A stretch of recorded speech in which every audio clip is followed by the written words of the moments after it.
Alright, so this is my first vape review, and I'm doing this review because I'm just getting back into vaping after like a half a year or so off, and I saw there was no review for this, so I decided to do one. Right here I've got the Infinite 50 watt temp control vapor flask clone, and from what I've seen of the other 50 watt clones, this thing seems to be top notch. I can't imagine that the quality is much different than the 40 watt from Infinite, which I haven't seen. I haven't dealt with any vapor flask of anything, really. So I'm just doing this review off of this one right here. But I've watched a lot of other reviews, so I kind of have a pretty good idea of what the authentic is like. The quality of this thing is awesome. The button caps are smooth, they're solid brass, the threads are awesome. They go completely flush. I'm using Samsung 25Rs in here. This thing's all one piece of aluminum up to the top cap. The only thing that I did have to do was remove the top cap and tighten up a bolt underneath the where the tank is here, which I saw it was either P. Basardo or Dimitri had to do the same thing on the authentic, so that wasn't really a big deal. It seemed to be it was easy as shit, so that was no problem. The only real difference I can see between this one and what I've seen of the authentics is that this button is a little more clicky, and I don't think that's too big of a problem. But yeah, this thing goes up to 50 watts. Hopefully you can see it. And then it goes down, I believe, to 1 watt. And I don't think it round robins. Yeah, so it goes down to 1 watt. 1 to 50 watts. And it also has temp control, so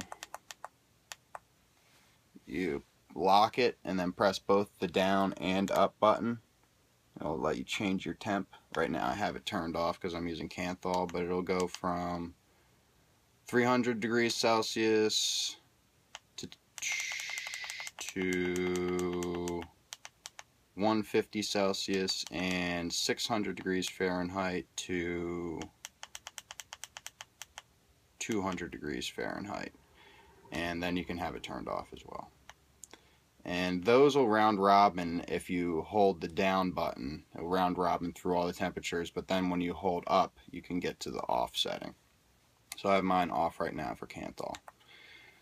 And right now I've got the Arctic tank on here with a 0.2 ohm coil, and I've been rocking it at like 45 watts.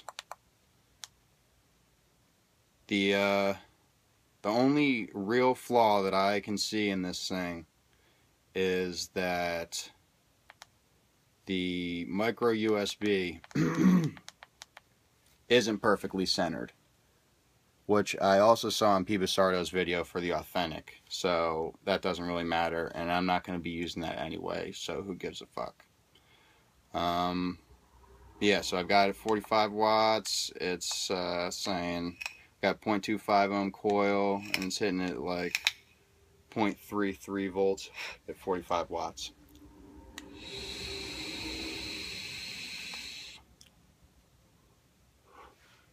Now I'm right in front of a window here, so it might be a little bit cloudier than it really is, but it's hitting good.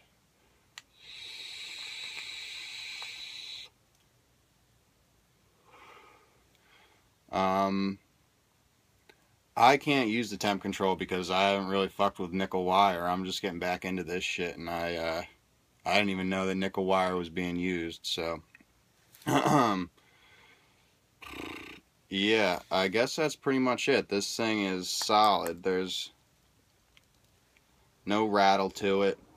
Here, I'll unscrew these for you just so you can see how smooth they are.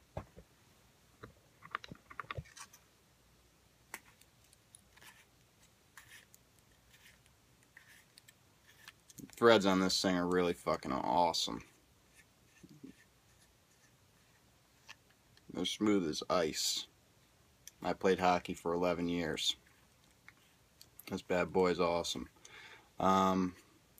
I wish I could do a review of the temp control. I should probably do some other temp control shit before I have the ability to review any sort of temp control shit. So I like to have knowledge and stuff that I'm doing. Yeah, I think that's pretty much it. This thing's sick. I can pretty much screw these on with my finger. They're so smooth. I can. Completely flush. Just screwing it on with my finger.